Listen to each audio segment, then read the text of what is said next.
The Lorica segmentata is a type of personal armor used by soldiers of the Roman Empire, consisting of metal strips fastened to internal leather straps. The Latin name was first used in the 16th century. The ancient form is unknown, although it is possible that the Romans referred to the armor as Lorica laminata. The plates of Lorica segmentata armor were soft iron inside and were mild steel on the outside, making the plates hardened against damage without becoming brittle. This was a deliberate act, called case hardening, and is carried out by enriching the surface iron with carbon from organic materials packed tightly around the piece, which is then heated in a forge. The strips were arranged horizontally on the body, overlapping downwards, and they surrounded the torso in two halves, being fastened at the front and back. The upper body and shoulders were protected by additional strips and breast and back plates. The form of the armor allowed it to be stored very compactly, since it was possible to separate it into 4 sections, each of which would collapse on itself into a compact mass. The fitments that closed the various plate sections together were made of brass. In later variants dating from around 75 to 80 AD, the fastenings of the armor were simplified. Bronze hinges were removed in favor of simple rivets. Belt fastenings utilized small hooks, and the lowest 2 girdle plates were replaced by 1 broad plate. History. During the time of their use, this style of armor evolved and changed, the currently recognized types being the Calabrese, Corbridge and Newstead types, named after their places of discovery. There was, however, a considerable overlap between these types in use, and the Corbridge and Newstead types are often found at the same site. It is possible that there was a 4th type, covering the body with segmented armor joined to scale shoulder defenses. However, this is only known from one badly damaged statue originating at Alba Iulia in Romania. The currently accepted range for the use of the armor is from about 09 BC to the late 3rd century AD. Its use was geographically widespread, but mail may have been more common at all times. Uses.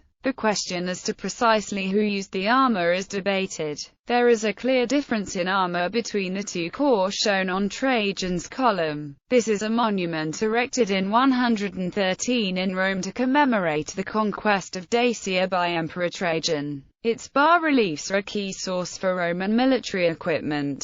Auxiliaries are generally shown wearing mail cuirasses and carrying oval shields. Legionaries are uniformly depicted wearing the Lorica segmentata and carrying the curved rectangular shield. On this basis, it has been supposed that Lorica segmentata was used by legionaries only. However, some historians consider Trajan's column to be inaccurate as a historical source due to its inaccurate and stylized portrayal of Roman armor. It is probably safest to interpret the column reliefs as impressions, rather than accurate representations. The view that auxiliaries were light troops originates from Vegetius, a comment that auxiliaries are always joined as light troops with the legions in the line. It is true that some specialist units in the auxiliaries, such as Syrian archers and Numidian cavalry, wore light armor, but they were a small minority of the auxiliaries. Most auxiliary cohortes contained heavy infantry similar to legionaries.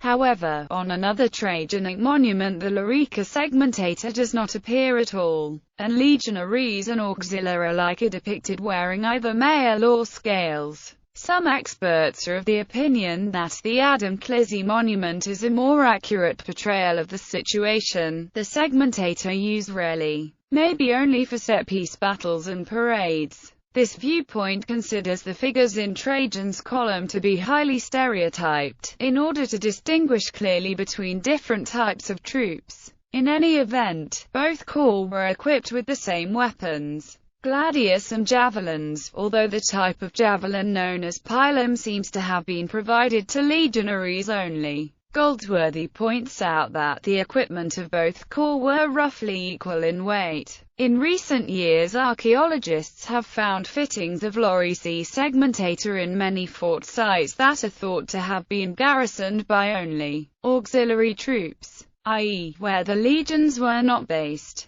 If the legions were, indeed, broken up and distributed around all these small bases, then it implies a tactical use of the legions that has not previously been considered. Hitherto, the legions were regarded as shock troops employed only en masse and not broken up into detachments. MC. Bishop, however, has argued that we need to examine the way in which the various troop types were armed and deduce from this what their battle roles were, rather than trying to consider who wore what. Succinctly put, the legions were armed and trained for close order combat, while the auxiliary forces, just as numerous, were more accustomed to open order fighting, although they could be employed as the legions were if circumstances demanded this. Last uses and disappearance. During the 3rd century, all peregrini were granted Roman citizenship, and therefore legionaries lost their social superiority. The Lorica segmentata eventually disappeared from Roman use, most likely due to its high cost and difficult maintenance despite its good qualities, although it appears to have still been in use into the early 4th century, being depicted in the Arch of Constantine erected in 315 during the reign of Constantine I to commemorate his military achievements. Recently there has been evidence of a Lorica segmentata found in Spain, dating from the 3rd century. What is more surprising is that it was found in an area where, as far as we know, only limited air operated.